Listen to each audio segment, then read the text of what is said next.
Hello everyone and welcome to an edition of Rich TV. Today with an extraordinary person that I've met, Brian Kisimba. Brian is the CEO of Menshionette. Brian, describe to us who you are first of all. Thank you, Ali, for having me over. Pleasure. I am a professional made-to-measure and bespoke clothier, dealing with the bespoke craft of helping people look their very best in suits. More specifically, we help individuals culture identity and really put their best foot forward in terms of presentation and performance while in the suit. So our core business is the bespoke craft of suits. And for people who might not know what the bespoke craft is, and of course this is in the tradition of Savile Row, this is in the tradition of the Italian houses. Just tell us a little bit about what that craft actually is. To give a better understanding, let me start off by describing the history of bespoke. Bespoke comes from an English word, bespoken, which is an adjective to the word bespeak. So initially, when someone wanted a garment done for them, they would have a fabric specially crafted and made specifically for them. Then they would take it to the tailor and have it converted into cloth. So bespoke comes from the special ability to make something that's specifically for you, individually for you, from fabric to the final garment. But it sooner realized an evolution, and we're now currently seeing the word being applied in many industries. For example, in the automotive, we have Rolls-Royce trying to bespoke their service. In various tourism experiences, we have people trying to really introduce that personal touch to their service. So it's a very niche craft that's really, shall I say, very individualized. Yeah, so bespoke is individual perfection to the very last detail. That means it's a reflection of what you are externally without you having to speak it out. So it bespeaks for you. It kind of pronounces you or announces you before you even utter a word. Now, Brian, most people look at that and they imagine Savile Row. They imagine a tailor coming from Italy. You know, this is quite a rarefied market that you're operating in. What brought you to this? How did you get there? Where did you come from? What happened? Okay, Ali. Savile Row is nicknamed the Golden Mile of Tailoring, and it is world renowned for offering the best bespoke solutions in the world. We have incredible tailors and incredible offerings at Savile Row in London, Mayfair. So I think they pretty much are the spearhead of English tailoring, where the word bespoke comes from as well. Then you have houses in Italy, houses in France, houses in Spain, and also Beijing, who really do a good job in regard to the bespoke arena. In Africa, unfortunately, we haven't been so pronounced and really loud about bespoke craft because, again, it didn't originate from Africa. It's quite a Western practice. So I identified that potential, that special market in bespoke, and it goes back to when I put my first suit on. This was when I was joining Strathmore University. And that was when you wore your first suit? Yes, that was when I wore my first properly made suit. Not my first suit entirely in life, but my first properly done suit. That's when I realized it was almost a spiritual experience, because I hadn't felt ascended above the ordinary man in that manner ever in my life. So where did you get that suit from that gave you such a spiritual experience? Okay, my dad knew someone who had been crafting suits, had been crafting for him suits as well, for quite a long time. So he introduced me, and the fella really made me realize that the person inside does exist. So it really helped me bring it out. So you're telling me that the quality of the suit gives confidence to the wearer and kind of externalizes, without saying anything, the personality of the wearer. Exactly. Is that what you, as Menshionette, are seeking to deliver to your customer? That is just but a layer of what we are delivering.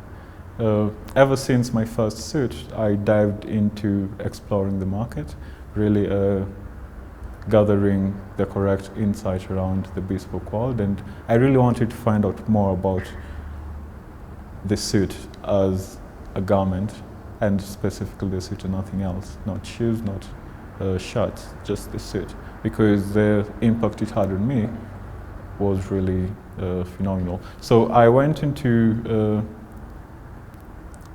gather more information, reached out to the Royal Academy of Fine Arts in Ghent, Australia, took up a course in fashion, and really grew my understanding and bearing of how the suit works and how the fashion industry works.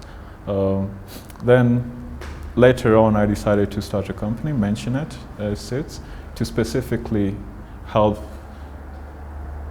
deliver the kind of experience I had with my suit to other individuals. This was after really getting a broader understanding and really broadening out the skills of the people whom I currently had amassed to be part of my team. So this moment of epiphany was the first suit, and you of course gave me this wonderful suit, and it was a similar moment of epiphany. That's why we're sitting here in many ways. But tell me now about the team you put together. So you have this epiphany, it ignites your passion, right? Because you're extremely passionate. It ignites your passion. You go and then study you study this fashion course. Now you're setting up a business. You've decided what? You see a market opportunity. How did you know there was a market opportunity here? What happened? Opportunity rarely camouflages as mistakes, or shall I say, it camouflages as problems. And all around me, when I looked at individuals on media, when I looked at individuals, corporation executives, when I looked at presidents, when I looked at all these individuals, they were all getting it wrong. They were. They were. And my biggest intent was to ensure that, can I put an end to this? Can I really help this gentleman just get something right and not, for lack of a better word, embarrass Africa? Because that, on a global perspective, that's what's happening without knowing it. It's not intentional, but I mean, it is what it is. So I realized that I have to put my foot down and really take my ground and say, I'm going to help you. I'm going to help you put the best representation of your company, put the best representation of the country, put the best representation of the continent as one that is knowledgeable on business etiquette and dressing. Because Tom Ford says dressing is actually a form of good manners. Dressing well is a form of good manners. And earlier you were telling me that Tom Ford is one of the people that you look up to and admire. In terms of, yes, I do. Why did you pick on Tom Ford? What do you admire about him? Tom has a really not so. He doesn't get carried away with what's happening. When you look at his creativity process, when you look at his thoughts, even when you read his book, Tom Ford, he is a guy who's not always at the moment. He is really stuck to.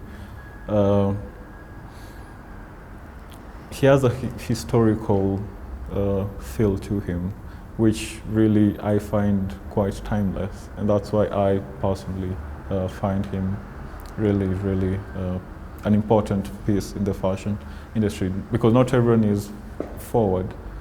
Not everyone should be forward. You'll find that Tom Ford still embraces thick, wide lapels, which were something common in the past. It was a distinguishing trait for suits in the past, the wider type of lapels.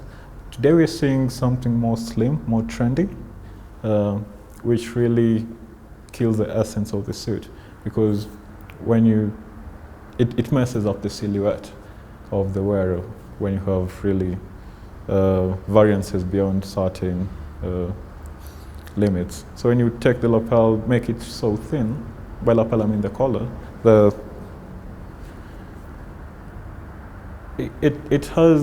it visually offsets your appearance. And Tom Ford has been really true and really consistent with having generous lapels on his suits.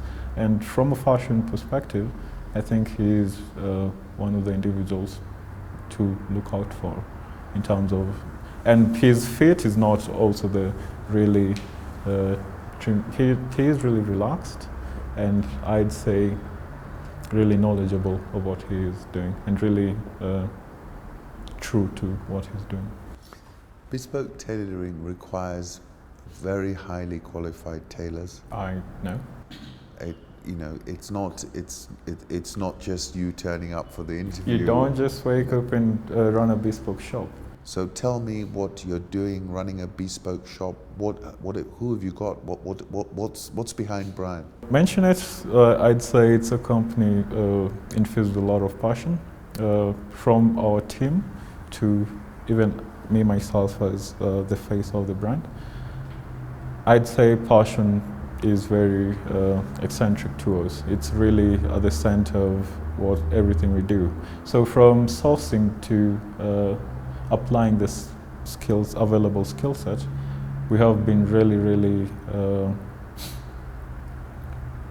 really awake on picking people who are self-driven and are really consistent with serving to their fullest potential and serving to the best of their ability. When it came to sourcing our team, we have a team of about 7, 5 active tailors, and 2 are handle our image and branding. So they're not directly employed under our company. They are, and we outsource that. So our team of 5 tailors, all gents, I'd say they have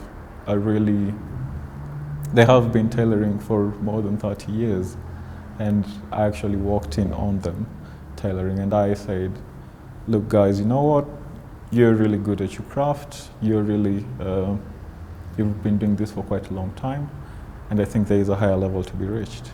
So I set out to discover tailors from all around the world, then brought home that expertise and really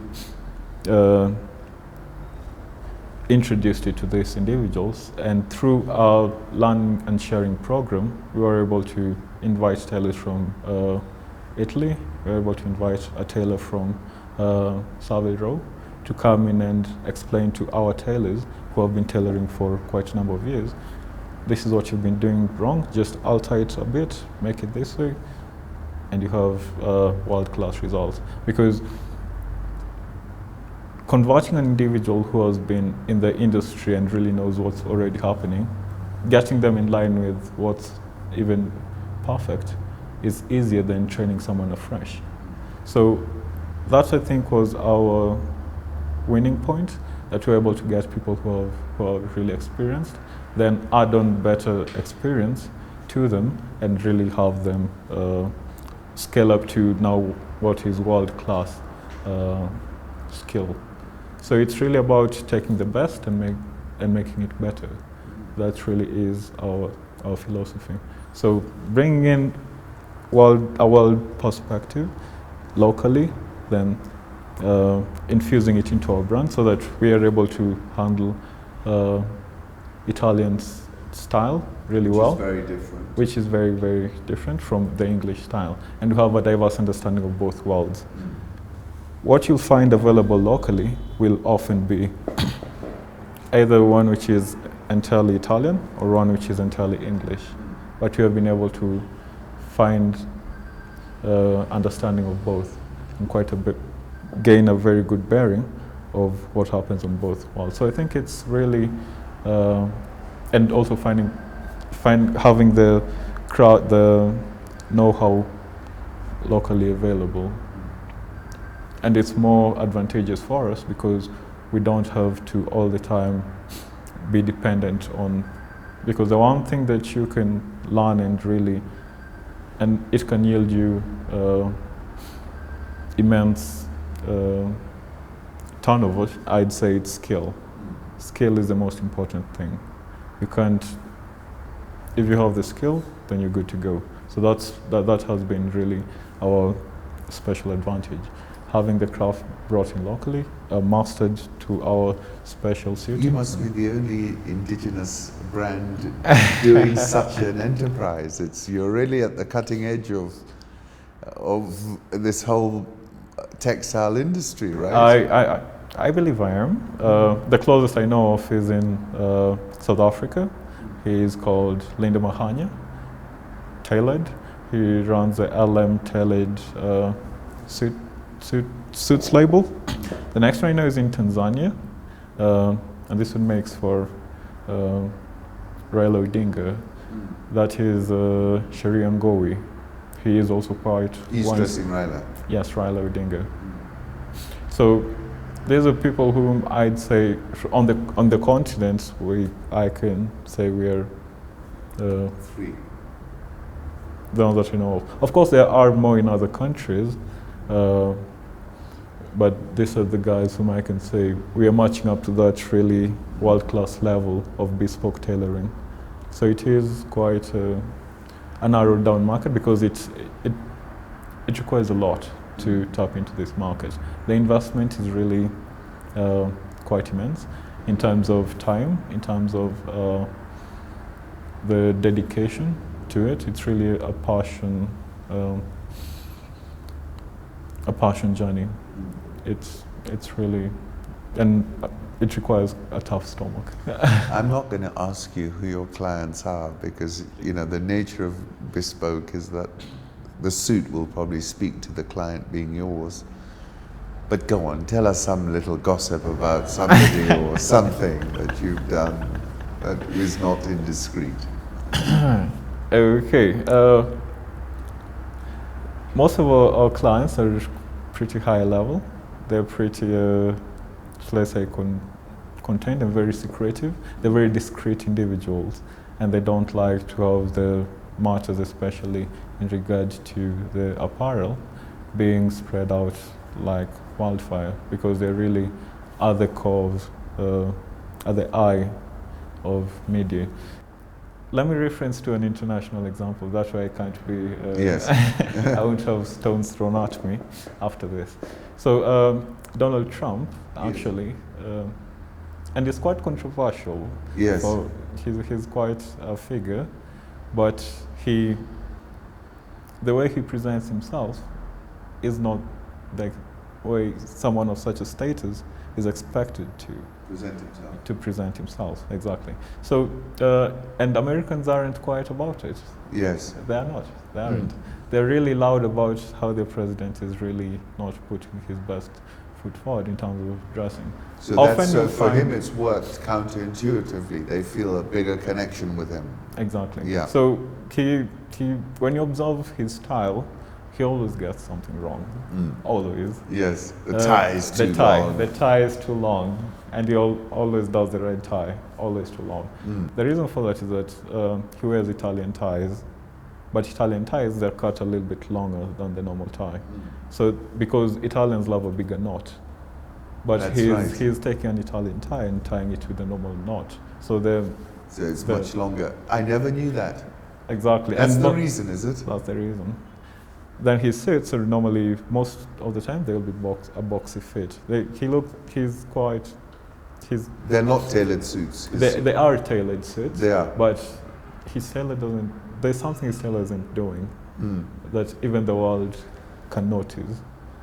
He once had a suit done that was done right, and he was actually, the media lit up, and guys were really commending him and asking him to uphold that standard of dressing. But the next meeting he had, he went back to his boxes. Which world leader? That's very interesting. Which world leader do you think projects themselves the best out of all the ones that you've seen?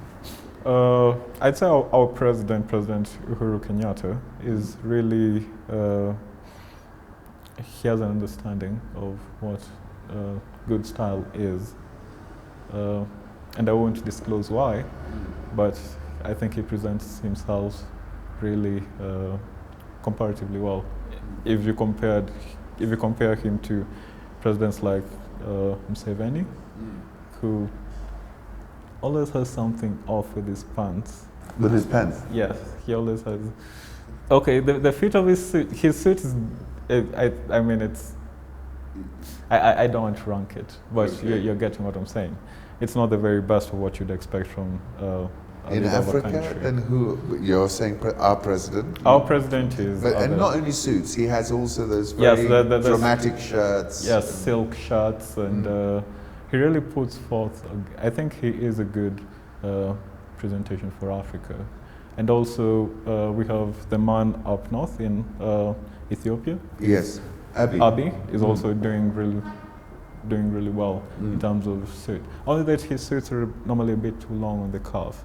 Yes. The cuff is normally, he never shows cuff. I think he goes ready to wear, but there's a solution that can be implemented if he went bespoke. So we have such, but the fit generally, it's pretty, and his style, the match of the tie and everything, it's really quite something. Yes. Interesting, very interesting. Now tell us about the experience that somebody, let's say I'm a new client and I've listened to you on today's show and I'm thinking to myself, I want the opportunity to be expressing myself in the way Brian has described. How do they find you? How do they interact with you? And what is the process? I'd say our brand is a lot more about convenience than anything else. So we handle our suiting activities by appointment only. Yes. So the general procedure will be book an appointment with us, either on our website or directly on call. Then we will follow up with you, get to find out when it will be convenient to schedule a time. Then we will pay you a visit. And in this visit, I will personally share with you the fabrics that are that we have in stock. Which is some of the ones that you're showing here. Exactly. And what I wanted to know from you is, are you basically, you are selecting the fabrics from, like it's a best of wherever the best of the best in the world. You are exercising your judgment to bring in fabric that you think. Exactly. We have fabric millers like Giorgio Gallini, it's in Italy, and Holland and Cherry from You've got, I think England. you had a Holland and Cherry Holland here. and Cherry is right there. And we go to the extra depths of really reaching out to the best manufacturers and producers of everything that goes into a suit, from the suit's interior to the suit's exterior, from fabric to lining to buttons to zippers, everything. We get the best there is in the world, then bring it home and introduce it to individuals all around the country under very special communications that we then get to share with them and tell them this is what's most is best for you, because you'll see a lot of guys out there saying this is what's fashionable, this is what's trendy, buy this, wear this, but if the suit is not nice with the person, then it's not right. It's not right. Even if it's a great suit, even if it doesn't fit. Even if it's a good fabric, but the fabric does not go with your skin tone. The fabric does not match up with your personality. If you're a really extravagant guy and you go with the more silent fabrics, then it breaks your persona. It goes against that. So, and these are the things that we're really trying to guard against as Menshionette. We are an identity-based suiting company. We don't sell suits just to make sales.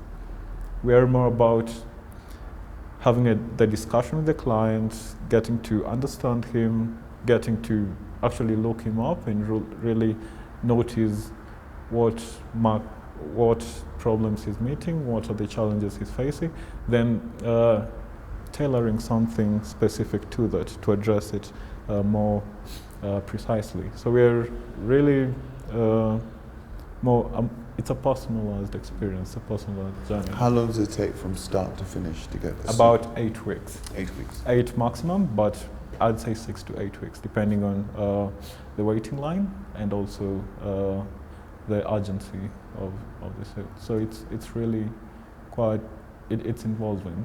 We really put in our best. So not only are you in the bespoke tailoring world, but you're also an author to be published. Exactly. And we've got a copy of your book, and I've read bits of it, and I'm looking forward to finishing it off, called Man Enough, as you can see here. Tell us a little bit about what you were trying to do with the book and what is in the book. As I said, we really do care about our clients, and one of the things that I was finding consistent across most of my clients was, now I have a suit, now what?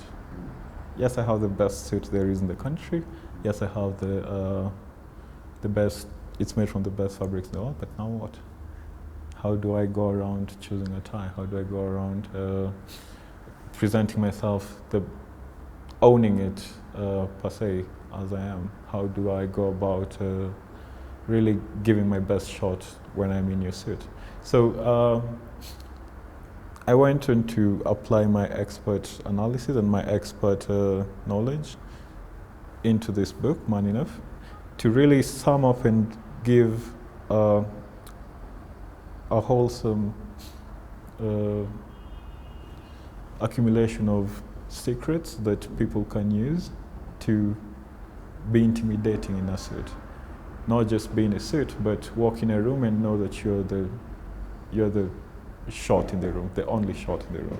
It's really a publication that encompasses world-class secrets that are being used in various industries and by various individuals to sort of get things done their way by merely looking the part, projecting themselves as, because, and I talk a lot about this. So you're operating at an intersection point, which is also about power projection. Power projection, very, very keen on right? business. You're helping people project their power.